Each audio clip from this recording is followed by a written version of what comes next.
Kumusta? Sini si Manager Agbahay. Main punta. XFM Report. Exciting! Magigala may buntag, doon natay 26 minutos na nagkalabahi sa alas 5. Sa panahon po ninyo nga pagpagiguban ng atong tulamanon ng exciting Pilipinas. Arita sa atong hisgutanan mga kaigsunan ay disgrasya sa Barangay Banilad nga pertigyon. No? Na disgrasya na mga katropa, inakitabangan ang nahitabo, gikawatan sa iyahang pitaka, gikawat pag-apil ang motor mga igana. Wala ngang igsuon na ning biktima, nanawagan, si kinsa to'y nakaila, nakamayong, nini mga tawhanang inyong nakita sa video footage sa CCTV camera nga miduol sa nadisgrasya nga nagmotor nga inakay lagi unta ilang tabangan, mutawag og ambulansya, mutawag baga og rescue mga katropa. Ang gihimo nila, gikawatan hinoon ang biktima siyang pitaka, gidala pag motorsiklo, gikarna pa mga katropa. Salbahis, mayong ibitay sa bayang magiliw. Ingon ani na bagyo taron.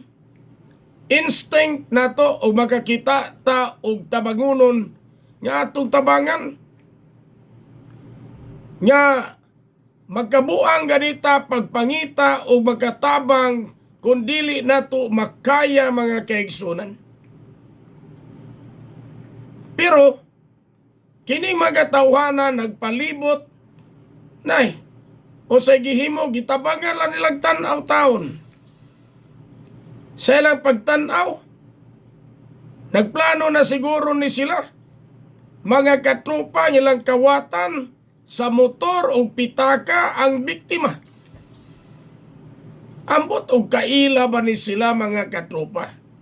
Pero bisan pa, og dili man ni sila kaila, nagtapog din hi mga kaigsunan, unya, nagkasabot magadi sila, pinaagilas ilang hunahuna, bisag way istoryahay, gikawat ang motor, gikuha pag pitagas biktima, conspiracy kini mga katropa. So katong mga nakakita na kaila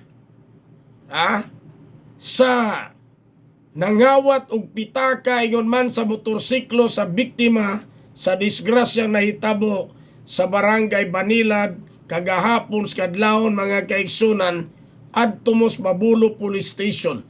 Itaho ninyong inyong nahibawan aron mapitol, madisiplina, matanggong kini mga tawhana, mataral gato sukmanan. Kay dili ni sila angayan mga katropang pasanayon sa atong katilingban.